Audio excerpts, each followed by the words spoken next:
시청자 여러분 안녕하십니까. 북한의 자유의 공기를 불어넣는 베나TV의 북을 울려라. 오늘은 제 친구 남정욱 교수와 함께 진행하겠습니다. 안녕하십니까. 안녕하세요. 저희가 지난 시간에 BTS 얘기를 쭉 했는데 오늘은 주제를 확 바꿔서 6.25 얘기를 한번 해야 될 것 같습니다. 호국 보훈의 달 6월이 이제 다 지나갔는데 그렇지만 지나갔다고 해서 저희가 이거를 기념을 안 할 수는 없잖아요. 아니 호국 보훈의 달이라는 게 어디서 호국 보훈의 해지 항상. 그렇죠. 호국 보훈은 특정한 달, 특정한 해에만 기념할 게 아니죠. 국가는 기본적으로 해야 되는 그게 말씀하신 두 가지를 안 하게 되면은 네. 구성원들로부터의 충성심과 어떤 동질감을 끌어낼 수 없어요. 그렇죠.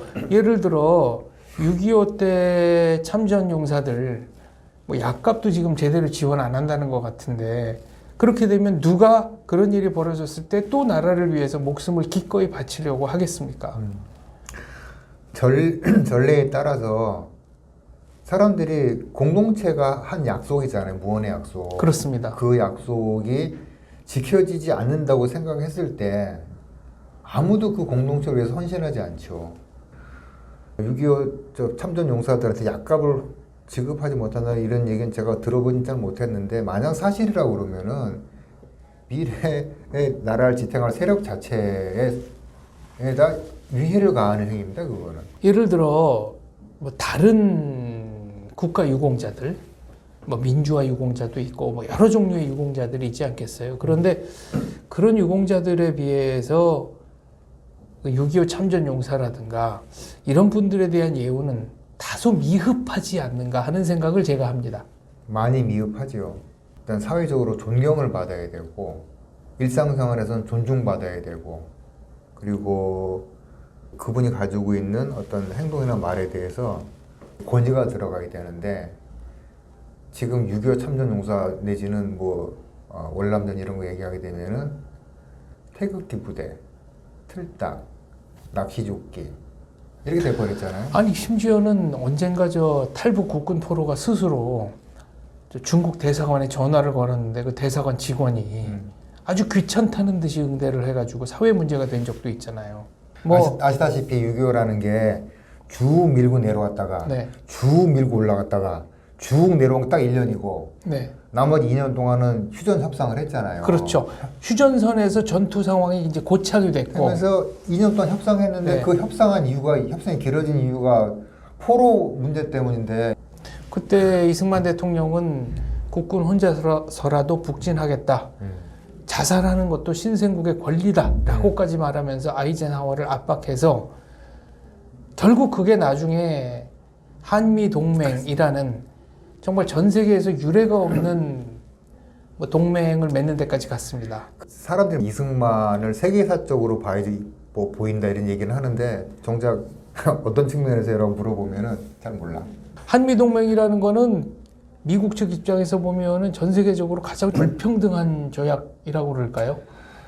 국가의 가장 큰 목적은 국가가 살아남는 거예요. 그렇죠. 국가가 살아남기 위해서는 무슨 짓이라도 해야 되는 게 국가예요. 구공포로들이 돌아오지 못했지만은 나는 그보다 이 나라의 명운을 끝까지 끌고 갈 수 있는 한미 동맹을 성사시키고야 말겠다. 네. 한미 상호 방위 조약. 그게 일단 이런 것도 있어요. 60년대 초반에 중공에서 그때 핵 개발할 때, 네. 핵무기 개발할 때 막 1,000만 명씩 굶어 죽어가는데 국가에서는 30%를 계속 핵 개발을 썼거든요. 문화운동, 대약진운동 그 무렵이죠. 그 상황에서 돈을 썼다는. 이때는 마오쩌둥이 직접 정치 전면에 있던 때는 아니긴 해요. 그렇지만은 저는 이것과 이것이 같은 맥락 이해를 하는 거예요. 1,000만 명이 굶어 죽는 건 너무 마음이 아파. 그렇지만은 내가 지금 전체 예산 30%를 핵 개발에 쏟아붓지 않으면은 우리는 영원히 세계에서 뒤처진 나라가 돼. 그럼 우리 후손들은 더 비참하게 살게 돼. 이거는 정치가 해야 되는 결단이죠. 그러니까 그 문제를 이해를 못하고 이승만을 보거나 반공포로 석방을 보거나 하게 되면은 다 이상하게 보이는 거죠. 반공포로 석방은 뭐 다양한 해석을 할 수 있겠습니다만은 전 개인적으로 우남 이승만이 목숨을 건 일대 도박이었고 도박이죠. 네, 전 세계를 상대로 자유의 가치를 증진시키려는 영웅적 결단이었다고 봅니다. 근데 이제 나중에는 잠깐 이런 생각도 들긴 해요. 역사라는 게 이건 어디까지 가정입니다. 우리가 보통 2차 대전 끝나고 나서 왜 전쟁을 한 거는 일본인데 왜 우리나라가 쪼개졌느냐고 얘기를 하는데 미국의 입장에서 볼 때는 일본 제국이라는 거가 일본이 청일전쟁 통해서 대만 먹었죠. 그렇죠. 러일전 통해서 조선 먹었죠. 네. 이 세월이 대만 먹은 거는 50년, 한 번 더 먹은 것은 40년. 그럼 미국에서 볼 때 대만하고 한국은 일본의 식민지가 아니야. 그냥 본토다. 일본 제국의 한 부분이에요. 그렇죠. 이렇게 보거든요. 사실은 국제법상 실제로 그렇고. 네, 뭐 그렇게 해석을 해도 우리가 할 말이 없어요. 그러니까 40년이나 됐는데 식민지라고 본다? 그래 생각 안 했을 거예요. 같은 제국의 일부. 그래서 제국을 셋으로 쪼갠 거예요. 그래서 그때 샌프란시스코 강화 회의인가요? 그때 네. 이승만이 대한민국을 승전국 일본의 일부가 아니고 우리는 피압박 민족, 그렇지. 네, 피식민 민족이다라고 개념 정리를 해서 그것을 관철시킨 것이 저는 어마어마한 업적이라고 어마어마하죠. 봅니다. 그 사실은 사람들이 안 듣는 건데 이제 국제법이 워낙 빠삭한 양반이 그냥 그걸 했는데 그래서 결국 이제 51년인가요? 미일 안보 조약, 53년도 한미 안보 조약, 그 다음에 54년도 대만하고 조약 맺잖아요. 이게 어떤 느낌이냐면은 옛날에 그 로마가 커나갈 때 라틴 동맹하고 로마 동맹이 있는데 라틴 동맹은 이 로마를 중심으로 해서 조그만한 라틴족들하고 네. 관계를 맺잖아요. 관계를 맺는데 요 조건이 지네들끼리도 소통할 수가 있어요. 지네들끼리 협상도 할 수 있고. 근데 로마 동맹은 똑같은 방식이긴 한데 자기들끼리의 어떤 업무 협조는 불가능하게. 그렇죠. 해놨어요. 전부 로마를 거쳐서 거쳐만 하도록 돼 있죠. 했습니다. 근데 그런 걸로 보게 되면은 한 1년 단위로 계속 세 개 나라와 전부 다 조약을 맺었다는 얘기는 라틴 동맹하고 되게 비슷해요. 그러면서도 너희들끼리 친하게 지내길 바래. 왜? 우리는 위에서 밀고 내려오는 중공과 러시아를 막아야 되니까. 자유의 방파제니까. 방파제. 그러니까 그 일본이라는 나라를 잘 보게 되면은 그 착각하기 쉬운데 딱 지금 4개의 선만 생각을 하는데 넓게 보면은 위로 쭉 뻗어 있는 자질구레한 그 제도들부터 밑으로 다 제도들. 네, 그러니까 다 지냈다는 수도 있는 거예요, 사실은. 그러니까 북해도 위쪽에 그 북방 5개섬, 오개선도 그렇고. 소련, 러시아랑 계속 이제 영토 협정하죠. 그렇죠. 그리고 그 소련과는 거의 협정을 해가지고 그 5개를 3대 2로 나누기로 했는데 마지막에 일본에서 틀어버렸습니다. 네. 5개 다 같이 하는 건 의미가 없다. 그렇죠. 그리고 일본 같은 경우에는 오키나와 밑쪽에 오가사와라 섬 여기는 그렇지. 거의 뭐 남태평양이에요. 네.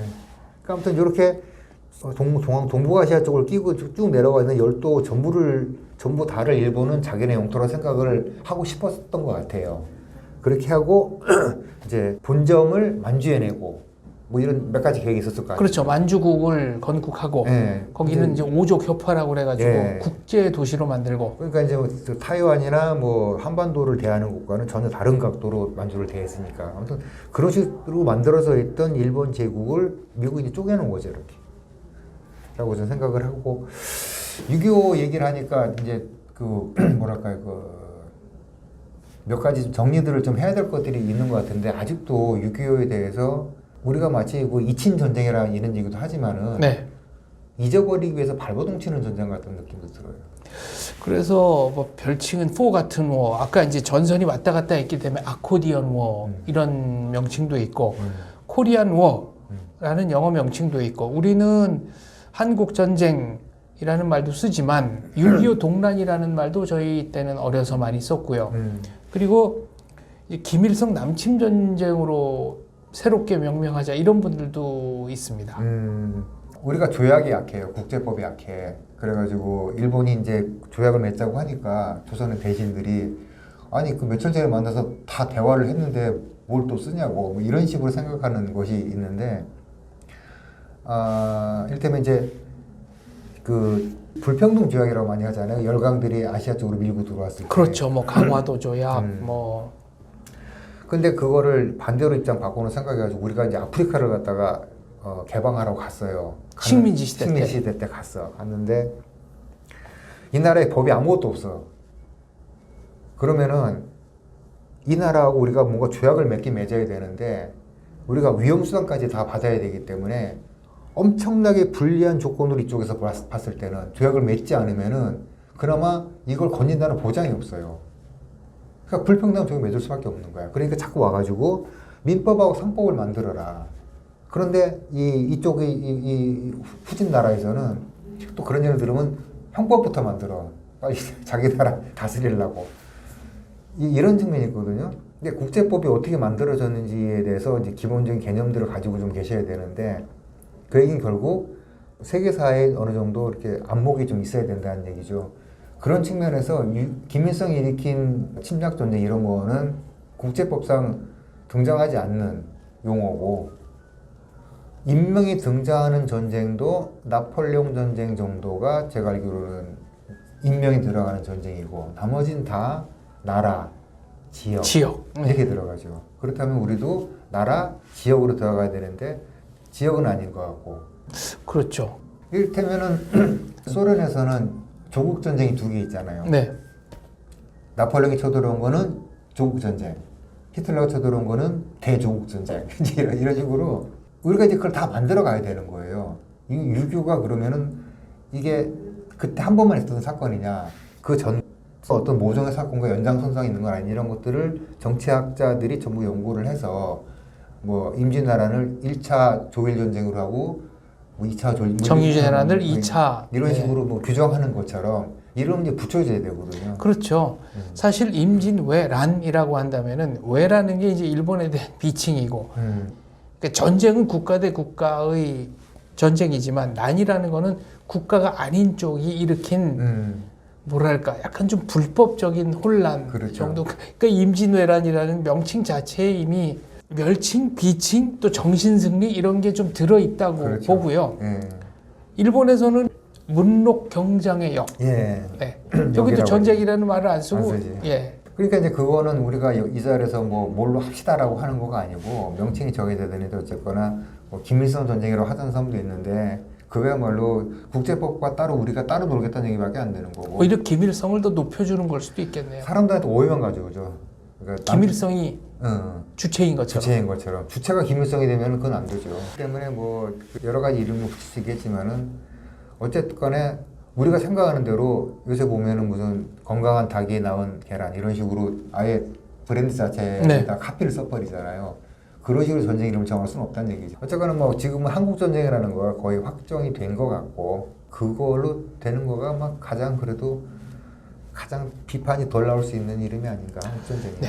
잠깐 옆길로 좀 세보겠습니다. 아까 러시아의 이제 조국 수호 전쟁, 대조국 수호 전쟁 이제 두 번 얘기를 했는데 그것과 관련해서 굉장히 널리 알려진 노래가 한국에 이제 널리 알려진 노래가 그 딴따띠다띠다따따띠 이 노래가 독일군을 격파하고 부른 노래죠. 이거는 이제 문제가 없는데 개그 콘서트의 배경음악으로 쓰였던 러시안 노래가 있어요. 소련 노래 따다라디리 딴딴딴 백학이라는 노래. 근데 이게 그러니까 소련에서는 전몰장벽을 추모하는 노래이기 때문에 지금도 이 노래가 울려 퍼지면 그러니까 카페든 뭐 공공장소에서 울려 퍼지면 러시아 사람들은 전부 일어나서 기립을 하는 그런 노래라고 하는데 만약에 우리는 이제 개그 콘서트가 생각이 나가지고 뭐 웃는다거나 하면 불필요한 문화 충돌이 생길 수도 있다.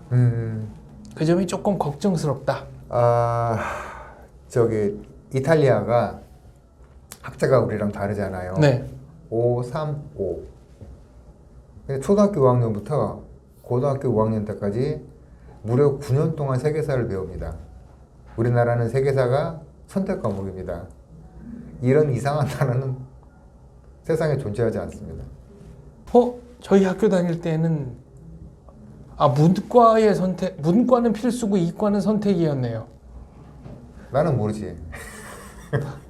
국토지리, 세계지리, 사회문화, 세계사 4과목 중에 이과는 2과목을 시험 받고 문과는 4개 다 봤습니다. 국사는 필수였고 80년대 중반의 얘기입니다. 지금은 아무튼 세계사를 필수로 공부를 안 하고요. 그리고 세계사 공부를 하는 거를 고등학교 3년 동안 하루에 한 일주일에 2시간이나 1시간 공부한다? 그 인간의 머리는 불가능해요. 그렇죠. 적어도 유럽사를 공부하려면은 일주일에 한 3시간씩 영국, 프랑스, 독일, 이탈리아, 변두리 해가지고 일주일에 한 3시간짜리를 해서 3년은 배워야지 그나마 윤곽이 잡힌다는 거죠. 그렇죠. 작동 방식, 윤곽. 토인비가 지금은 그렇게 획기적인 학자로 평가를 받지는 않습니다만 저는 그래도 토인비를 높이 평가하는 게 전 세계적인 역사를 하나의 그 관점 아래서 서술했다. 그러니까 서로 세계사는 영향을 미치고 있다는 것을 증명하려고 했다는 면에서는 저는 평가를 합니다. 그러니까 그 개별 역사를 지금 국내에서 이제 역사 붐이 막 불어 뭐 이렇게 역사 풀어오는 거 많이 하는데 한 사건만 보게 되면은 보나 마나에 그 옆에서 벌어진 일까지 같이 보면 너무너무 쉬운 문제도 못 풀어가지고 왜 그랬나를 갖다가 머릿속에서 그 생각을 해야 되는. 그렇죠. 이를테면은 누구냐 헨리 8세가 이혼하겠다고 로마 교황한테 신청서를 갖다가 제출을 했는데 로마 교황이 전대에서 한 거라서 마음대로 내가 할 수가 없다. 뭐 이렇게 설명을 많이 하잖아요. 그렇죠. 예. 근데 아시듯이 저 이혼하려고 했던 아라고는 캐서린이 누군지. 신성 로마 제국. 에스파냐식으로 하면은 카를로스 1세. 오스트리아식으로 하면은 카를 5세의 이모예요. 그러니까 당시 유럽의 막강한 권력자입니다. 최고 권력자. 또 있어요. 헨리 8세가 아라곤의 캐서린과 이혼하겠다고 신청서를 제출하기 바로 직전에 교황이 뻘짓을 한번 해요. 뻘짓을 해가지고 꼬냑 동맹이라는 걸 만들었다가 카를 5세한테 반 죽어요. 이 로마가 침탈당한 모든 사건을 통틀어서 사코디 룸이라고 하잖아요. 그렇죠. 그 중에 있으면은 뭐 고트족이 침공한 것도 있고, 뭐 게르만족의 침공도 있고, 예전에 켈트족이 쳐들어온 적도 네. 있고, 뭐 갈리아 다 있는데 최고로 로마를 피해를 많이 입힌 게 바로 카를 5세가 침공한 거였거든요. 그래서 당시에 이 교황 이 클레멘스 4세인가 이 사람은 카를 5세의 키역자만 나와도 오줌을 싸요.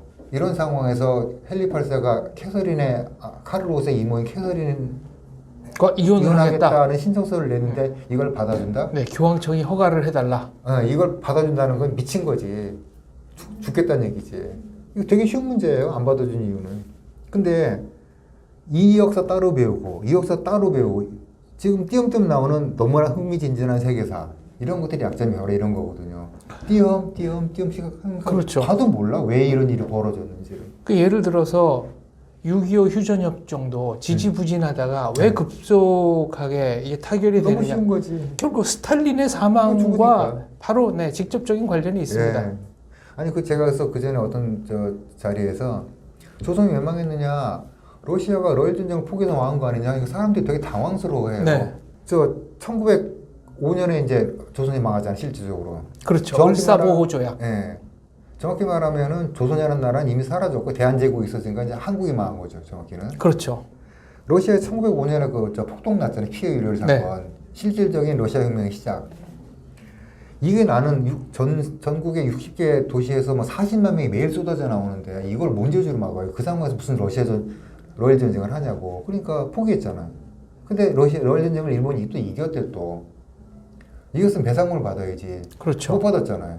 이게 뭘 이겨. 마지막에 핀란드 말에 출발해가지고 6개월 만에 여기까지 온 제2태평양 함대, 구발틱 함대가, 발트 함대가 도고 헤이아치로한테 하루 만에 작살난 거. 그렇죠. 요것만 확실한 승리고 그 외에 일본이 러시아에서 승리를 거뒀다는 기록이 별로 없어요. 이건 대가한 얘기가 아니고 일본의 인텔리들이 지들끼리 대담한 책을 보면은 러시아의 국경 수비대 정도 상대한 거지 일본이 승리도 생각하지 않는다. 그 러시아에서 전쟁을 접으니까 자연스럽게 그러면 내가 배상금 대신에 조선인을 내가 완전히 챙기는 걸 하겠습니다. 그렇죠. 거 아니에요. 이것도 여담입니다만 그때 침몰한 군함에 있었던 깃발 이게 인천 박물관에 전시가 돼 있다가 그렇다고 들었어요. 네. 맞아요. 그게 이제 지금 러시아의 영구 임대 됐나 뭐 그렇죠. 그런데 그때도 전 세계적으로는 어쨌거나 아시아 국가가 유럽을 상대로 거둔 최초의 승리다. 그래서 한때 인도 같은 나라에서는 일본 배우기 붐이 일었고 그런데 따져보면 그게 제대로 붙어서 전면전으로 승리한 게 아니고 뭐 이기기는 이겼지만 그거를 과연 전쟁에서 승리했다고 판단할 수 있느냐. 그리고 일본의 전력 손실도 만만치 않았습니다. 그러니까 이제 뒤로 사실 밀리고 있잖아요. 저쪽 전사자도 어마어마했어요. 청일전쟁 때보다 10배나 나왔으니까 일단 육군이 전쟁을 하게 되면서 계속해서 러시아가 이제 뒤로 밀리잖아요. 그렇죠. 러시아 항상 전략은 깊이 끌어들여가지고 태워 죽이는 거잖아요. 항상 그랬죠. 항상 독일도 그렇고 네.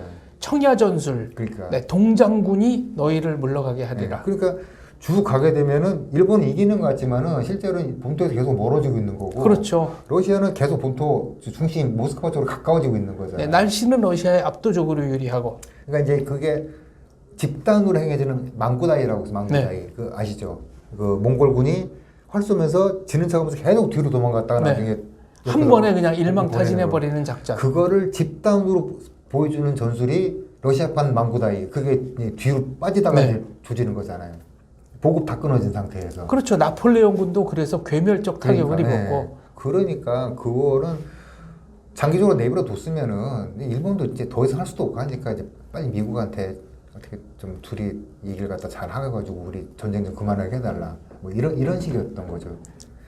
야, 얘기 좀 빗나갔는데. 근데 그게 저는 그게 어떻게 보면 일본이 2차 대전에서 패망하는 전초였다고 생각하는데 일본은 뭐랄까요? 미국 그 진주만 기습을 할 때도 일단 타격을 준 뒤에 빨리 그치. 협상 테이블을 차려놓고 그렇지. 어디까지는 인정해 달라. 그리고 이제 협상할 계획이었던 걸로 보여요. 러시아의 경우도 노일 전쟁의 경우도 그 비슷한 생각을 품지 않았을까. 아무튼 둘 다 일본 뜻대로는 안 됐습니다. 일본은 참 낙천적인 국가예요. 그러니까 항상 보면은 우리도 좀 그런 경향이 있지만은 일본도 자기 중심적으로 세계를 해석하는 그런 경향이 좀 없지 않아 있는 것 같아요. 그게 일본 바둑이 지금 몰락한 배경이 아닐까 생각하는데 일본 바둑은 내가 이렇게 두면 상대가 이렇게 두어주겠지라고 하고 그에 따른 작전을 세우는 거거든요. 그런데 한국 기사들은 기존의 관습에서 자유로운 기사들이 좀 있어요. 이창호, 이세돌, 조훈현. 그러니까 정석책에 안 나오는 수법이 나오면 이때부터 이제 일본 기사들은 당황하는 겁니다. 그러니까 일본의 그 2차 대전 만국을 이끌었던 장군들도 우리가 이렇게 하면 상대는 당연히 이렇게 하겠지. 그렇지. 자기 중심적인, 영어로 하면 셀프 센터드한 입장을 벗어나지 못했다라고 봅니다. 항상 그 자세로 갔어요. 우리가 이러니까 우리는 그러니까 자기들이 스스로의 전력 스스로 판단하는 거지. 우리 전력은 이렇고 정신력이 이렇기 때문에 우리는 전쟁 승리한다. 객관화하지 못하는 거죠. 네. 아니 전쟁은 남하고 하는 건데 네. 왜 지들끼리만 생각을 해가지고. 그러니까요. 그리고 막판에는 그 진짜 그 일본의 최고 렌냐 남방전선에서 네. 풀 뜯어 먹으면서 진격하자고 했던 그렇죠. 그 네. 미친인가. 그렇죠. 우리 대일제국의 황군은 정신적으로 엄청 강하기 때문에 우리 일본이 원래 고기를 먹지 않는다. 길가에 있는 풀 뜯어 먹으면서 얼마든지 생존하고 전투할 수 있다. 그런 식으로 인팔작전은 그 일본 그것도 그랬고 대개 일본 전투가 그런 식이에요. 그렇죠. 저 진주만 그거 진짜 미친 짓인데 일본 육군하고 일본 해군하고 대화 거의 안 한 거 아시죠? 그렇죠. 그때 일본은 해군성, 육군성이 따로 있었고, 따로 있었고. 네, 정부 안에 저는 그래서 그거를 서로 라이벌 의식이 강했죠. 이오지마에서 온 편지라는 영화를 보면은 실제로 그런 게 나와요. 태평양 전선 해군이 큰 전투가 뭐였지? 그 해전에서 패배한 얘기를 미드웨이 해전. 이거 미드웨이에서 패배한 얘기를 정식적인 보고처로 듣는 게 아니고 소문으로 들어와 육군에서는. 아니 심지어는 저 진주만 기습할 때 주미 일본 대사가 전통문을 늦게 받아가지고 선전포고를 미리 하지 않고 상황이 거의 종료된 다음에 해서 그것도 미국을 아주 격분시킨 것 중에 하나죠. 이게 실수냐 일부러 한 거냐. 그게 약간 좀 극단적으로 말하면은 그건 이제 둘이 따로 놀잖아요. 어떻게 보게 되면은 일본은 동아시아 전선, 태평양 전선, 남방 전선을 세 개를 갖다 가지고 싸운 유일한 그렇죠. 나라잖아요. 그러니까 이제 일본 육군이 중일 전쟁하고 만주국 세우고 그러면서 만주산 이렇게 그거 막 하니까 해군이 지네도 뭐 하고 싶은 거야. 그래서 우리도 한번 질른 게 바로 그거 아니에요. 그렇죠. 미드웨이 해전. 진주만 기습. 그래놓고 딱 하자마자 바로 미국은 전쟁을 원치 않으니까 협상하자고 할 것이다. 네. 미친 인간들 아니냐고. 아무튼 그런 식이에요, 일본이 항상.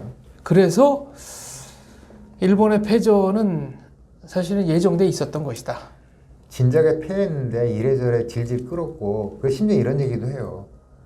뭔가 패전을 하려면 이유가 있어야 되는데, 고막에도 원자폭탄이 떨어져 주네. 울고 싶은데 뺨 때려주네. 약간 비유는 다른 것 같아요. 네. 내가 딱 지금 화장실에 가가지고 급한 일을 보고 싶은데 마침 바닥에 누가 종이 한 장을 떨어뜨리고 뭐 이런 식인 거지, 쉽게 말하면. 그래서 미국도 일본 본토 상륙을 끝까지 망설였던 게 얘네가 이런 식으로 옥죄를 하기 시작하면 최소한 100만 명 단위의 인명살상은 불가피하다라고 생각했는데 막상 미군이 본토 상륙하니까 아니 얘네가 이렇게 유순해졌어 갑자기 깜짝 놀랄 정도로 태도가 바뀌었다는 거죠. 그게 우리한테 이렇게 일본 사무라이가 많이 과장이 돼 있는데, 일본이 개항을 한 가장 큰 이유, 사무라이들이 말로는 서양 오랑캐가 쳐들어오면은 막 바다를 막 달려서 가가지고 칼로 쌀 것처럼 하더니 아무도 안 싸우는 거야. 그렇죠. 그게 개항한 거잖아요. 네, 일단 압도적 화력에 밀렸고 실력이 안 됐고, 또 사무라이들이 그렇게 공적인 의식이 있었는지, 그 7인의 사무라이에서 나오는 것처럼 멋있는 존재였는지 이건 좀 의문입니다. 에도 막부 260년 동안이면은 한 세대를 30년으로 보게 되면은 8세대 동안 전쟁을 안 했거든요. 네. 그럼 칼잡이가 아니지. 그렇죠. 그냥 직장인이지. 그렇죠. 그래서 말만 번지르내고 싸우질 않는 거야. 그러니까 일본이 포기하고 개항하자, 그냥 메인 주시하자 이렇게 돼버린 거라서 생각하는데, 왜 이 얘기가 여기서 나왔죠? 다시 6.25 얘기로 돌아가죠. 네. 6.25의 가장 재밌는 거. 네. 6.25를 세계사적인 차원에서 봐야 된다는 얘기 하다가 여기까지 왔습니다. 박헌영이 예전에 인공 당시에 이승만을 만나러 가가지고 주석인가 대통령직을 이제 맡아달라고 설득하려고 딱 갔는데, 박헌영이 워낙 이 말빨이 좋잖아요. 좋은데 박헌영한테 딱 갔는데 이승만이 먼저 손을 잡으면서 박동지 잘했어 하면서 먼저 털기 시작하는 거예요. 그래서 박헌영이 듣기만 하고 있다가 마지막에 아무래도 그 자리 나한테 어울리지 않는 것 같다. 딱 거절 딱 두고 그냥 나온 거거든요. 몇 마디 못했대. 이승만 만난 사람들이 대부분 다 그렇지 않아요. 그래서 요새 말로 빨래질을 당하고 나온 거죠. 자기 흑역사잖아. 창피해 말을 안 한 거예요. 근데 박헌영이 양심적이었으면 김일성한테 전쟁 직전에 그랬을 거예요. 다 필요 없고 경무대 반경 10km 폭탄 다 때려 박아가지고 그 영감탱이부터 죽이라고 이 얘기를 해줬어야 돼.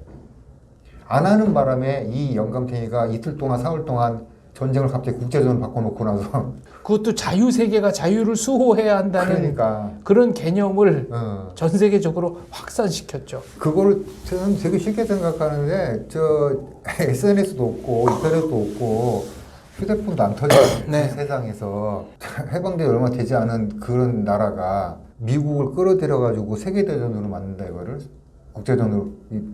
이거 불가능한 거예요.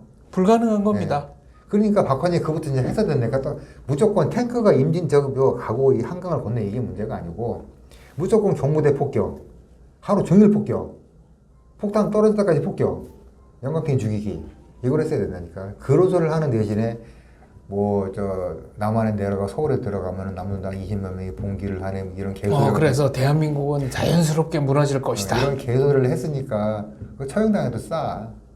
예. 아무튼 그런 생각이. 그게 첫 번째 여기에서 재미있는 그 포인트라고 생각이 돼요. 이승만 대통령은 새벽 4시에 메가더 부관이 전화 받아가지고 주무신다 그러니까 당장 깨우라고 막 소리 지르고. 중요한 거는 이승만이 아무 때나 아무한테나 막 전화했다는 거지. 그렇죠. 이게 만약에 젤렌스키가 바이든한테 전화해가지고 지금 당장 깨우시오, 못하지. 그렇죠. 근데 이승만은 해, 그냥 꼭 한번 하고 전화하면 받으면 또 뭐라 승질 내고, 니네가 안 해서 내가 뭐쩌고저쩌고 하면서 승질 내고, 내가 그렇게 경고했는데 니들 내 말 안 들었잖아, 이런 식으로 하니까 미치고 환장하는 거지. 그리고 저는 이승만이 참 대단한 인물이라는 생각이 드는 게 반공포로 석방하고 기세등등한 저 미국의 정치인들이 그냥 한바탕 따지려고 그리고 심지어 미국은 6.25 때 이승만 제거 작전도 위반했잖아요. 에버레디 작전인가? 네, 에버레디. 근데 그때 미국 그 정치인들 앞에 딱 놓고 미국 건국 아버지들의 정신을 이어받아서 내가 반공포로를 석방했다. 그리고 미국사를 강의하는 바람에 끽소리 못했다는 거 아닙니까? 그렇지. 그게 저 프린스턴 생겼죠. 그렇죠. 프린스턴이 또 학풍이 또 골 때리는 학풍이잖아요. 근본주의. 네. 프린스턴에서 박사를 했나? 그럴 거예요. 그렇죠. 예. 저는 이승만의 포인트는 딱 세 개라고 생각해요. 6.25 그 와중에 피난 가는 도중에 이틀인가 사흘 만에 국세전을 바꿔놓은 거. 그 전에 농지개혁한 거. 농지개혁이 더 크죠. 농지개혁을 안 했으면은 박정희가 10명이 나타나서도 우리나라 이렇게 못 살아요. 그렇습니다. 100%잖아요. 네. 예. 그리고 농지개혁은 유상몰수, 유상분배 음. 그 원칙을 철저히 따랐고 6.25 때 자기 땅을 수호하겠다는 처절한 의지를 가진 그런 병사들이 조국을 수호한 거라고 봅니다. 그러니까 솔직하게 이제 얘기를 또 우리가 해줘야 되는 거죠. 그 농지개혁 이승만이 하고 싶어서 했냐고. 자기 반대 세력 한민당이 물적 기반을 무너뜨려야 되니까 그렇죠. 한 거죠. 그러니까 이를테면은 저는 그 공익을 내세우는 사람을 믿지를 않아요. 반면에 가능하면은 공익과 사익의 공집합이 많기를 바랄 뿐이야. 가장 성공한 정치가들은 자기의 사익을 공익처럼 보이게 만드는 사람, 그렇지. 혹은 자기의 사익과 공익을 일치시키는 사람. 그래서 뭐 그것도 그렇고 대통령 직선제인가? 이것도 이승만이 도저히 국회의원을 상대로 대통령 못할 것 같으니까. 그때 국회에서 선거했으면 졌죠. 졌죠. 그러니까 대통령 직선제를 한 거고. 네. 이런 것들이 결국은 이제 결과적으로 우리에게 좋은 일이었는데 어쨌거나 가장 첫 번째 농지개혁 이거는 타이베이하고 일본하고 우리 한국 세 군데만 했는데 자발적으로 한 거는 우리나라 하나. 일본 강제, 대만 강제. 이걸 했으니까 노동자들이 나와가지고 농업혁명은 없어도 산업혁명이 가능하지만은 농지개혁이 없이는 산업혁명은 절대 불가능해요. 그렇습니다. 그런 사례가 없어요. 불가능해 일단은. 노동자가 있어야지 산업혁명을 하지. 그리고 뭐 필리핀, 뭐 브라질, 아르헨티나 전부 다 농지개혁 못해서 지금도 질질 매고 있는 거 아니에요. 그거 한 거 하고 국제선 바꿔놓은 거 마지막 국군 포로 몇십만 명을 갖다가 포기하고 얻은 한미동맹. 한미동맹. 네. 요 세 가지. 이게 이제 이승만이 딱 자신의 역할까지였다고 생각이 돼요. 그러면은 더 오래 하시는 좋은 일이 있었겠느냐? 저는 없었다고 봐요. 역사적 소명을 다했다. 다 했어요. 할 거 다 했고.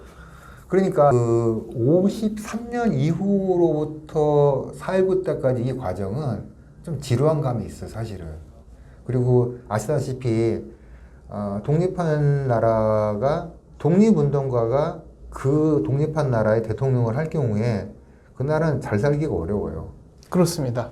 명분론, 도덕론에 빠지기 쉬워요. 거기 빠지고 두 번째로는 식민지와 식민지 본국 사이의 산업 구조가 자연스럽게 결합이 되는데 그게 식민 본국이 모든 그 연관을 끊어버리게 되면은 식민지에서는 살아날 방법이 없어요. 그렇죠. 독자 생존이 불가능하죠. 근데 이럴 때는 어떻게든 화해를 해야 되는데 아까 말한 도덕적 명분 뭐 이런 것도 있고 그리고 본인도 싫어해 일본을. 그래서 그 일본하고 수교를 못하는 거예요. 그걸 갖다가 자기가 내세우지 못하지. 그렇죠. 머릿속에는 다 들어있고 이거 해야 된다는 거 알아. 국제법 전공하사는 그거 모르겠어요. 그 역할을 하기 위해서 박정희가 나와준 거죠. 그러니까 저는 그걸 챕터를 쓸 때 이승만의 뭐뭐뭐 이렇게 박정희 뭐뭐 쓰는 것보다 그 챕터 제목 이렇게 잡았었거든요. 김일성의 불행. 아, 확 와닿네요. 네. 김일성의 불행. 박헌영을 너무 믿었다. 그리고 그거하고 적당히 그 시야가 한반도나 무슨 중국 정도의 시야가 갇혀 있는 이런 인물이 남한의 대통령이 됐으면은 지가 어떻게 해볼 수가 있어. 근데 시야가 전 세계적인 인간이 대통령을 해. 근데 다행히 쫓겨났어.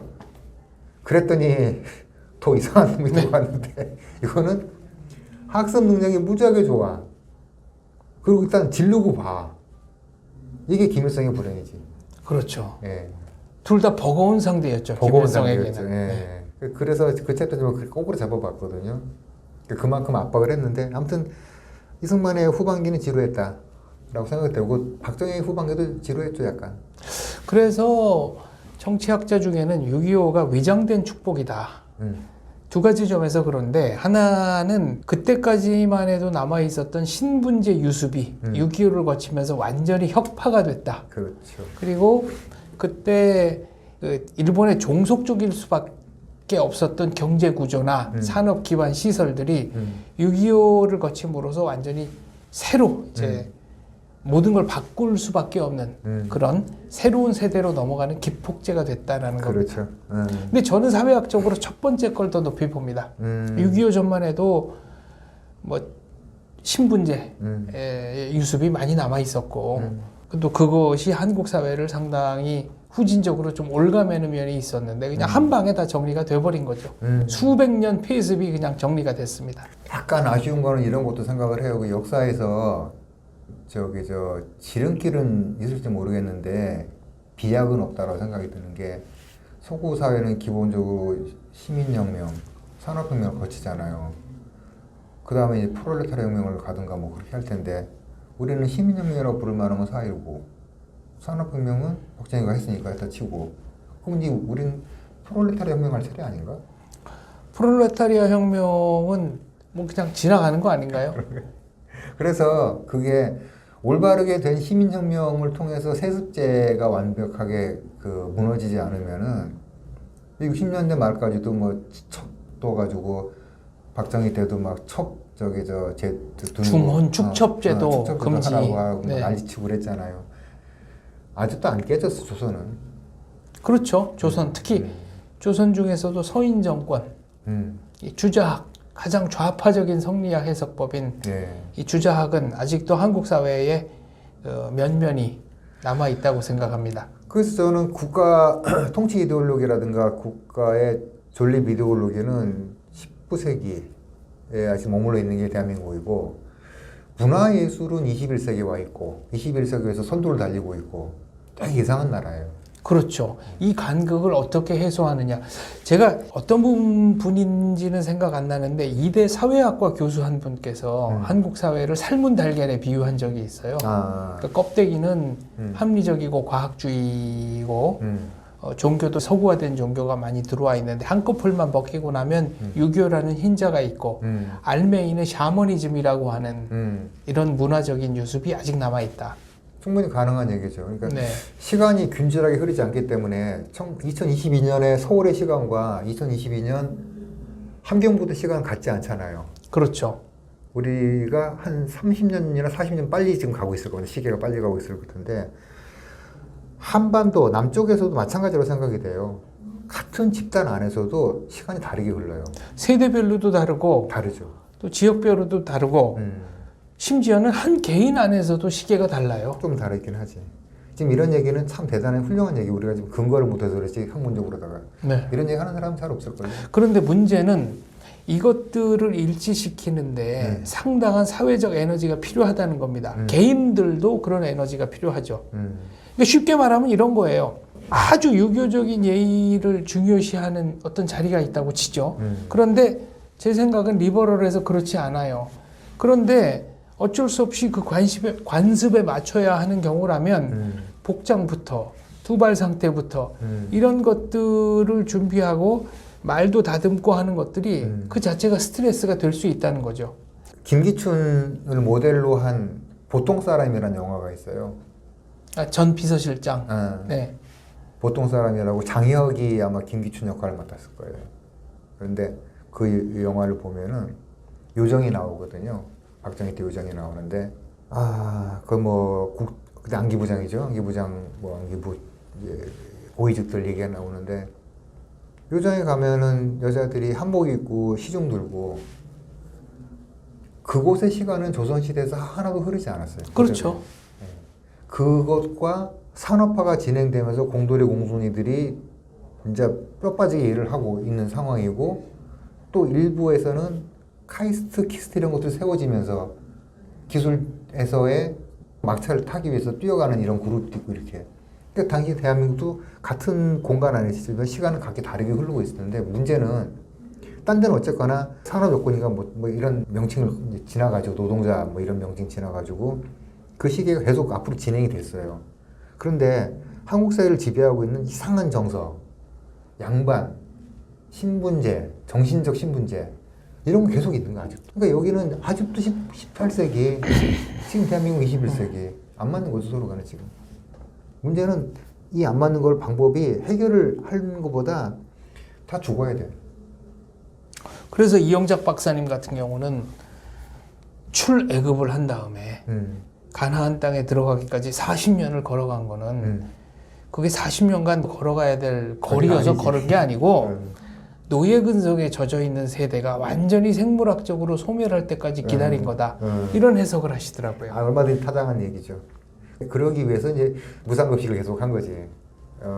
아무리 봐도 눈을 감고 걸어가도 거기는 4개월이면 가요. 40년을 갈 수가 없어. 그렇죠. 40년 동안 걸어갔다는 게 네. 그거 참 이집트에서 시나이 반도까지 어떻게 40년을 걸어가냐고. 그렇죠. 삼봉일배를 해도 3년이면 가겠다. 아무튼 40년을 걸어갔다는 거는 그런 뜻이다. 뭐 그렇게 충분히 가능하죠. 네, 해석을 했습니다. 그래서 9세대와 타협 내지는 어떤 소통한다는 건 사실 어렵고. 이게 이제 통일과 연관이 되면 전체주의 체제에서 살았던 북한 주민들, 저는 교육하고 계몽하는 게 간단한 일이 아니라고 보거든요. 안 된다고 봅니다. 아예 불가능하다. 불가능하다.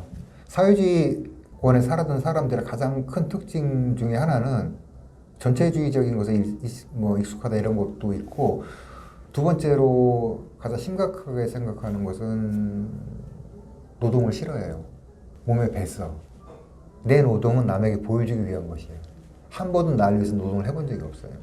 그래서 지도원 동지가 오면은 일하는 척해. 가면 안 해.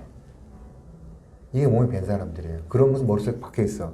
노동은 지겨운 것, 안 하면 좋은 것. 여기서 아무리 당근 줄게 해가지고 자본주의가 맛을 들이려고 해도 머릿속에 이미 노동은 지겨운 것, 노동은 안 해. 이거를 제가 북한에서 본 게 아니고 동독에서 봤습니다. 동독도 통일 이후에 심각했죠. 5년 동안은 당신은 어느 사람입니까? 물어보면 동독 사람은 전부 다 나는 독일 사람입니다 했는데 5년 지나고 나는 오시가 동독 맞죠? 그렇죠. 나는 오시라고 다 오시라고 그래요. 차별받는다 이런 느낌도 있겠지만은 사실상 서독에 적응을 못한 거야 동독이. 그런데 문제는 일하지 않는 사람들을 다 먹여 살릴 수는 없잖아요. 그러니까 생물학적인 해결이 가장 바람직하다고 생각하죠. 아니 복지라는 게 좋은데 복지도 예산이 있어야 할 수 있는 거지 무작정 퍼주기 할 수는 없는 거 아닙니까? 통일 얘기하면 너무 복잡해지니까 6.25 얘기나 다시 네. 하죠. 예. 6.25 때 6.25 전개과정. 아무튼 1년은 부산까지 밀고 내려왔다가 다시 이제 그리고 암독항까지 올라갔다가 네. 일사후퇴 때 내려와서 서울을 뺏겼다가 다시 재수복하면서 재수복하고 지금 휴전선 38선 요때로 이제 전선이 고착이 됩니다. 고착되고 이 상태에서 이제 휴전 회담을 하는데 두 가지죠. 아까 말씀하신 대로 스탈린이 안 죽어서 그런 거고, 왜냐하면 사회주의권 지도자들은 오류를 인정하면 안 되니까. 네. 스탈린이 전쟁을 포기하는 순간에 본인의 권력 체계에 누수가 생길 수도 있고. 그렇죠. 흠집이 나니까. 너 한국정은 실패했잖아. 이런 거. 그거 하고, 그 다음에 이제 제가 이제 꼭 정말 알고 싶은 것 중에 하나는 중국의 참전. 아무리 봐도 미친 짓이거든요. 중국은 지금은 공식적으로 그런 말을 쓰는지 안 쓰는지 모르지만 항미 원조라고 했죠. 미국에 항거하고 북한을 돕는다. 말은 좋은데 1949년 9월달인가 10월달 그 중공이 나라 세운 게 50년 6월달 사실은 뭐 더 지나서 참전하긴 했지만 몇 달 더 지나긴 했지만은 근데 그렇게 볼 수도 없어요. 왜냐하면 6.25 남침 당시에 북한 전력의 핵심을 담당했던 사단은 다 이미 조선족으로 중국에서 편성까지 다 해가지고 그렇죠. 중공에서 북한으로 들여보낸 전투부대가 들어왔죠. 전투부대입니다. 그리고 그 북한군, 그러니까 중국에서 아예 편성까지 해서 통째로 넘어온 그 3개 사단의 놀라운 전투력의 원천은 국국내전이죠. 그렇죠. 그러니까 실전 경험이 있는 부대가 그냥 아예 3개 사단으로 편성이 돼서 중국에서 북한으로 넘어온 겁니다. 그거하고 이제 흔히 많이 말하는 것 중에 하나가 이제 국민당 포로를 처리하기 위한 방법 뭐 이런 것도 얘기하는 네. 거잖아요. 역사 공부할 때 제일 사람들이 헛갈리는 것 중에 하나가 A의 결과는 B다라고 생각하는데 수많은 A의 결과가 수많은 B잖아요. 이제 그러다 보니까 잘못 이해를 하게 되면은 가장 여기서 주적인 것은 무엇이고 종적인 건 뭐냐고 생각을 해야 되는데 전투부도로서의 참전이 되게 중요한 포인트고 반면에 국민당군 포로들을 처리하기 위한 이 방안도 분명히 전 들어갔을 거라고 생각이 되거든요. 등등. 그렇죠. 그렇다고 치더라도 그 과하죠. 팽덕회가 그 병력을 끌고 내려온 거는 너무 빨랐다는 느낌이 들어가지고 이거 할 체력이 되나? 모택동의 권력이 그 당시 그렇게 막강했던 것도 아니고 그렇게 강구하진 않았지만 그러나 모택동 입장에서 보자면은 만약에 북한이 무너져서 한국과 중공이 국경을 맞닿게 되는 상황이 온다면 그건 모택동 입장에서는 미군이 바로 코앞까지 진전해 있는 거나 마찬가지니까 그 당시만 해도 못 견딘다고 미국에 봤겠죠. 대해서 지금 시각으로 보면 그렇지만은 그 당시 중국한테 미국은 그렇게 위협적이지 않은 존재였을 것 같아요. 저는. 미국이 중국에게 위협적인 존재가 된 것은 1954년에 대만하고 방위조약을 맺으면서부터 위협적인 존재로 부각이 됐지 그 전까지는 중국하고 미국은 접점을 많이 찾지를 못했고 접점이 거의 없었지만 그래도 2차 대전이 그 연합국의 승리로 끝났고 미국은 그때 이제 블록 뭐 자유진영이냐 공산진영이냐 이 설계를 하고 실제로 그 작업을 하고 있었을 때니까 중국 입장에서는 그런 계산은 하지 않았을까 생각합니다. 역사는 길게 보면 더 좋긴 하니까요. 너무 길게 보면 너무 옛날 거니까 사실 좀 웃기게 되는 거 기억을 못할 것 같고 아편 전쟁부터 시작해가지고 이를테면은 메인 포식자가 영국이라고 그러면은 프랑스는 이제 중급 포식자 그 밑에 것들은 이제 하이에나 떼들처럼 이제 뜯어먹잖아요. 그 남은 살들. 그렇죠. 그 중에 하나가 미국이었잖아요. 중국 입장에서는 그렇죠. 중국은 그렇게 크게 서로 악감정 가질 만한 사실 별로 없었거든요. 중국이 얘기하는 이른바 백년 국치에 있어서 가장 치욕을 안겨준 상대는 영국이지 미국이 아니죠. 영국 두 번째가 프랑스, 세 번째가 연해주 그쪽 땅 차지 뺏어먹은 러시아. 이게 3대 원수지. 미국은 그다음 이제 칭다오 지역을 조차해간 뭐 독일. 그 정도고 아무튼 압도적인 1, 2, 3등 빼고는 미국은 뭐 등위 안에도 못 들어가는 건데 그렇게 예민했을 것인가. 이제 이거는 저희가 국제 정치학자가 아니다 보니까 좀 어려운 것도 있고 국제 정치학 국내에서 하시는 분들 중에서도 여기 들어서 명확한 설명하시는 분을 저는 아직까지 본 적이 없어가지고 왜 중국이 과도하게 자신의 힘에 좀 붙일 만한 병력을 파견했느냐. 예, 그거는 중국 쪽의 공부를 좀 하신 분들이 그런 분들이 좀 풀어주셔야 하는 문제가 아닌가. 이 문제가 미국에서 아직 명확하게 설명되지 않은 부분이다. 저는 생각을 좀 하고. 그렇죠. 심지어는 이건 또 조금 다른 얘기입니다만은 대만이 적극적으로 파병 의사를 밝혔을 때 이승만 대통령이 막습니다. 맞아요. 그거는 대만은 계속해서 국공내전의 그 연장전으로 이어가려고 하니까 이번 기회에 올라가려고 하는 거고 북한을 통해서 중국 본토까지 가려고 그 계획을 하니까 그러니까 이제 이렇게 잘라보이고 그 다음에 또 하나 궁금한 거가 계속 나왔던 얘기 중에 하나가 왜 인민군은 서울에 4월 동안 머물렀는가? 그거는 뭐 여러 가지 학설이 있죠. 박헌영이 뭐 남로당 뭐 봉기설 이거를 계속 주창해서 김일성이 믿었다는 얘기도 있고 또 춘천 쪽에서 그 뚫고 들어오는 북한 부대가 우리 춘천 쪽 전투에서 가장 큰 공 세우신 분은 육사단 춘천에서 그 발이 묶이는 바람에 원래 이제 한강 남북에서 같이 들이치려던 북한의 초기 계획이 어그러졌다. 그래서 사흘 기다린 거다라는 얘기도 있습니다. 뭐 미국이 참전을 안 해서 당황해서 혹은 미국이 참전을 해서 당황해서 말도 안 얘기를 여러 가지 하는데 아무튼 좀 미스테리예요. 아무튼거나 춘천에서 그렇게 됐다 하더라도 그것과 강을 건너는 문제는 별개거든요. 네. 저는 그 문장 자체 틀이 약간 들어갔다고 생각하는데 북한은 서울 점령한 게 아니고 강북을 점령했지. 그렇죠.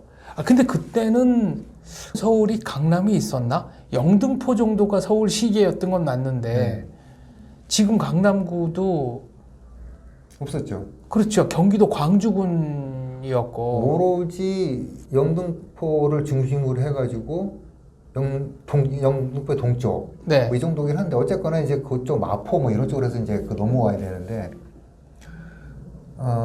정확히 말하면 사흘이 아니고 28시간 정도를 서울에 체류했다고 강북에 네. 체류했다고 그러더라고요. 그 군사 작전 없이 남하하지 않고 남아하지 체류했다. 못하고 이제 그다음 준비했게 도강 준비. 그다음 또 하나 이런 얘기를 또 하는 분들이 있더라고요. 소련군이 작전 계획을 짜주는데 유럽의 강들은 좁잖아요. 네. 템즈강 가보셨죠, 당연히. 그렇죠. 얼만큼 됩니까, 또 폭이? 한강에다 대면 뭐 한 3분의 1, 그렇죠, 택도 없죠. 2분의 1, 3분의 1. 네. 센강도 그렇고. 그렇죠. 세느강은 테임즈강보다도 훨씬 더 그렇죠. 강폭이 좁죠. 제가 한강하고 비슷한 느낌 받은 그 강은 강이 아니고 보스포러스 해협을 건널 때 한강하고 비슷한 느낌을 받았어요. 이 정도. 그 터키. 네. 네. 그게 1km거든요. 네, 유럽과 아시아를 가르는 그렇죠. 보스포러스 해협. 한강이 생각보다 폭이 넓어요. 네, 넓어요. 그래서 이거를 도강 장비 없이 걷는다? 쉽지 불가능하죠. 않아요. 불가능해요.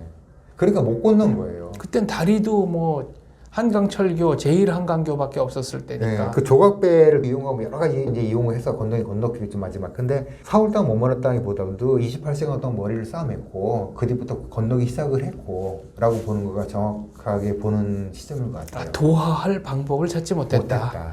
그리고 한강 남쪽으로 우회할 수 있었던 북한군은 육사단의 막혀요. 영웅적 항전에 막혀서 못 들어왔다. 예, 그렇게 하고 그거 좀 이게 약간 다른 얘기 같긴 한데 예전에 하도 이제 상소를 하러 지방 유생들이 올라오잖아요. 네. 조선시대 대원군 때 하도 귀찮으니까 배를 다 없애버렸잖아, 못 건너오게. 그렇죠.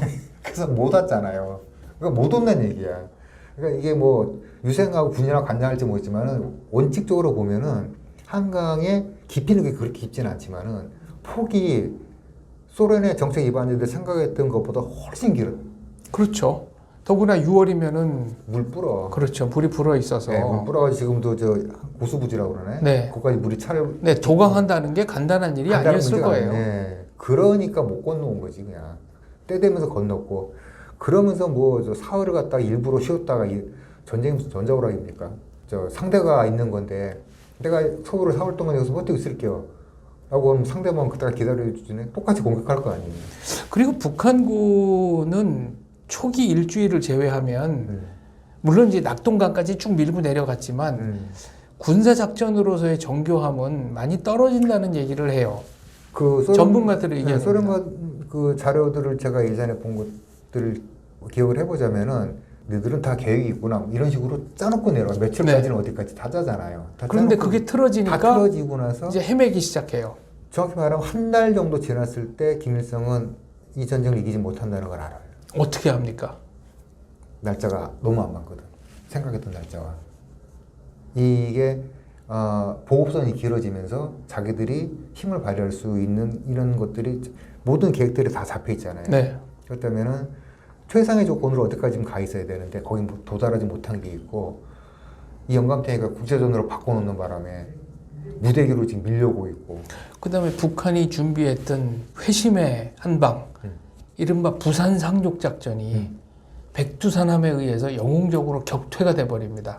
그것도 상당히 치명적인 거죠. 그때 그 함정에 승선하고 있었던 분이 지금 최재형 의원의 아버님이시죠.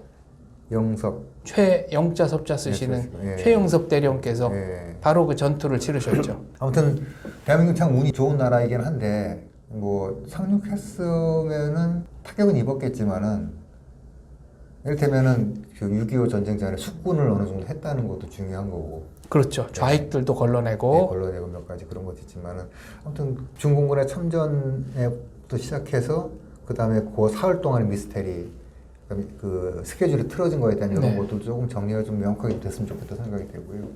이제 6.25 전쟁의 압권을 이루는 이승만의 방공포로 석방. 그거는 따로 날 잡아서 해야 될 것 같습니다. 저는 6.25 하면은 이제 스포츠 사학자의 한 사람으로서 기념하고 싶은 게 있는데 메이저리그의 마지막 사할 타자 테드 윌리엄즈. 이름은 알아. 테드 윌리엄즈가 6.25 때 참전했어요. 아 그래요? 미 해군 파일럿으로 실제 전투를 했습니다. 음.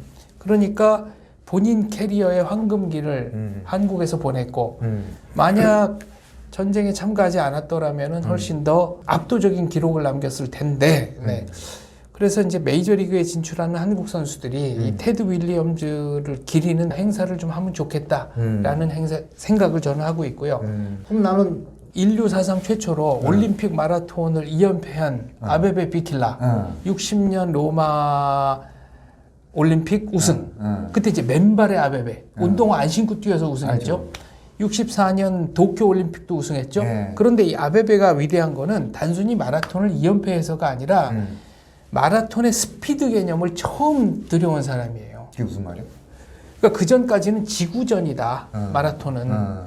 그런데 아베베는 2시간 20분대이던 세계 기록을 2시간 14분대로 6분 이상 당겨버렸어요. 처음부터 질주하는 거다 마라톤은. 그러니까 중장거리를 늘린 게 마라톤이지 뭐 저 체력 안배하면서 이렇게 지구력 가지고 승부하는 스포츠가 아니다. 그러니까 혁신가예요. 예를 들면 무하마드 알리가 헤비급에서도 얼마든지 빠르게 움직이면서 힘을 실지 않아도 빠른 것만 가지고도 상대를 무너뜨릴 수 있다는 걸 보여준 거죠. 그렇지, 그렇죠. 그런 것처럼 이제 스포츠계의 대혁신자인데 그렇네, 발상이 다르네. 네, 이 아베베가 나중에는 이제 교통사고 당해가지고 장애인 올림픽도 나가고 그렇지만 아베베가 마지막으로 우승한 마라톤이 어떤 대회인지 혹시 아십니까? 알 리가 없잖아요. 이게 인천 상륙작전 기념 서울 인천 왕복 마라톤 대회.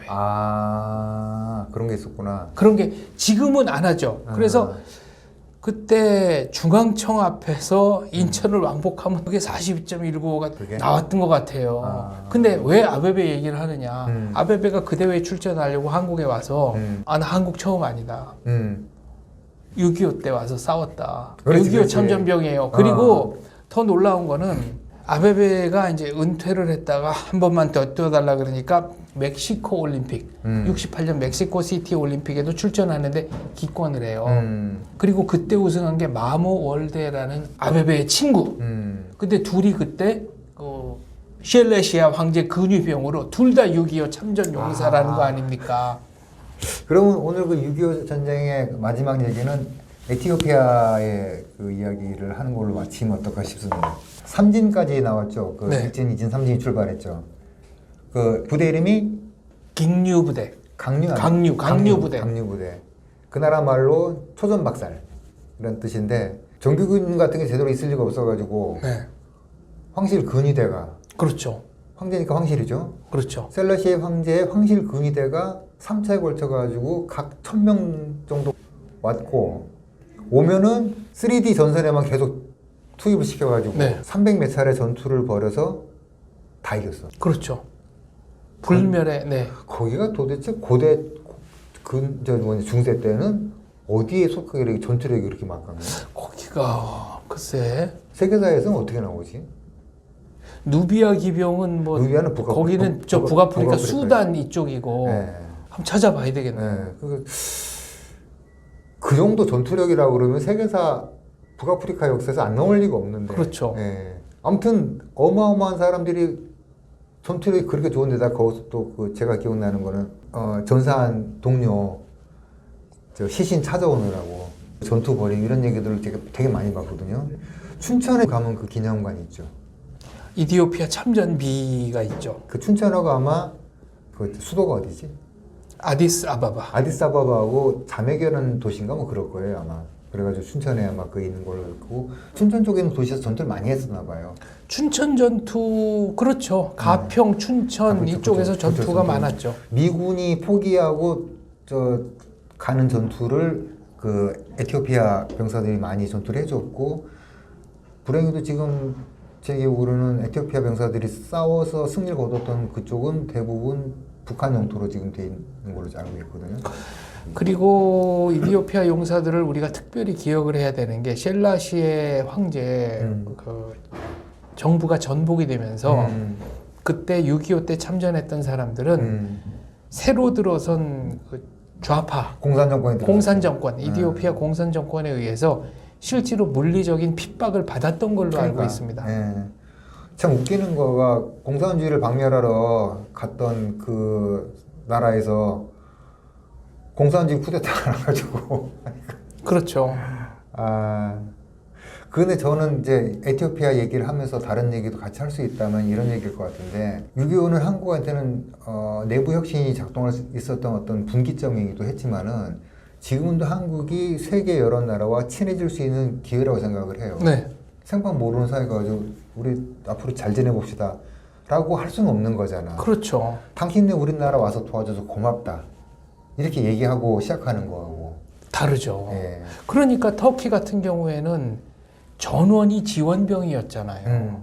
그리고 터키는 EU 가입하려고 물론 EU 가입하려고 그런 것도 있지만 터키 같은 경우는 터키 사람들 얘기를 들어보니까 88 올림픽 때 터키에서는 이제 우리가 형제의 나라에 간다 그랬는데 한국에서 그거를 아무도 이렇게 크게 신경을 안 써줘가지고 내심 굉장히 섭섭했었대요. 근데 2002년 월드컵 때 그냥 한 방에 다 만회가 됐고 그때 터키 사람들이 잊지 못하는 거는 3, 4위전 할 때 붉은 악마들이 태극기와 터키 국기를 같이 이렇게 관중석에서 쫙 올려줬다는 거. 축구라는 게 어떤 분들한테는 전쟁의 연장선이고 내셔널리즘이 분출하는 그런 어떤 격돌의 장인데 그렇게 올라가니까 정말 그걸 보고 울었다는 분들이 많습니다. 아마 내셔널리즘을 유일하게 흡수할 수 있는 장치가 축구가 아닐까 생각이 저는 들기도 해요. 그렇습니다. 내셔널리즘을 비폭력적으로 흡수할 수 있는 마지막 남은 인류의 수단, 축구. 하나 더 말씀드릴 게 있다면은 지금 한국 정부가 할 일은 6월 달에만 이런 짓 하지 말고 아카이브를 통합해서 관리 좀 잘해야 될 필요가 있고 그다음에 연구도 계속 필요하고 세계 각국의 참전 용사들이 생존해 있을 동안에 뭐라도 하세요 라는 거죠. 시간 얼마 안 남았습니다. 안 남았다는 거거든요. 지금 그분들이 20대에 참전해가지고 90대가 됩니다. 그러니까 이제 이분들을 모시고 싶어도 모시지 못한다는 거를 정부가 알아야 되는데 그러니까 1년 내내 해야 돼요. 호국 보호는. 우리나라 참전 용사뿐만 아니고 해외 참전 용사는 더 고맙지. 더 고맙죠. 부산 그 유인묘지 가서 19살 이런 무덤을 보면은 이 엄마가 우리 먼 데서 얼마나 가슴을 쳤겠나 생각하면 내가 미안해 내가 알지도 못한 나라 가가지고. 그렇습니다. 네, 그런 측면에서 6.25는 우리가 참 많이 감사해야 될 그런 생각들을 많이 던져주게 하는 그런 전쟁이었고 다음은 이제 이 전쟁을 어떻게 잘 승화시켜서 21세기에도 우리가 이런 말은 진행하는 장박사가 해야 되는 거 아니에요? 대한민국이 세계 10대 경제 강국으로 성장했고 또 민주화도 이룩했고 이런 걸 본다면 6.25 자체가 세계사적인 변곡점이었다라고도 할 수 있을 겁니다. 그 이후에 우리의 성취가 보잘것없다면 6.25가 가지는 의미도 그만큼 축소가 됐겠지만 대한민국이 이만큼 성장을 하면 할수록 정치적 경제적으로 무한한 성취를 이루면 이룰수록 6.25의 역사적인 의미는 더더욱 커지고 그리고 그때 희생하셨던 분들의 의미도 우리가 길이 기억해야 하는 것으로 반짝이리라고 생각합니다. 저도 마지막으로 그 말씀 하나 드리고 마치고 싶습니다. 우리 맨날 얘기할 때 원조 받던 나라에서 원조 주는 나라 됐다고 하는데 이것은 우리 생각만 하고 얘기하는 그런 구호고요. 우리는 이제 원조 받던 나라에서 원조를 주는 나라가 아니고 원조 받던 나라에서 빚을 갚는 나라가 돼야 되거든요. 빚 갚을 생각들을 안 하시면 안 되죠. 네. 빚 떼어먹으면은 사람 아니잖아요. 그렇습니다. 나라도 마찬가지거든요. 빚진 거 다 갚아야 돼요. 그렇습니다. 네, 저는 그렇게 생각하고 삽니다. 네. 수많은 호국 영령들, 전 세계에서 나라와 대한민국을 지켜주신 분들에 대한 빚, 이것도 두고 평생토록 그리고 영원히 갚아 나가야 한다고 생각합니다. 말씀 감사합니다. 네, 고맙습니다.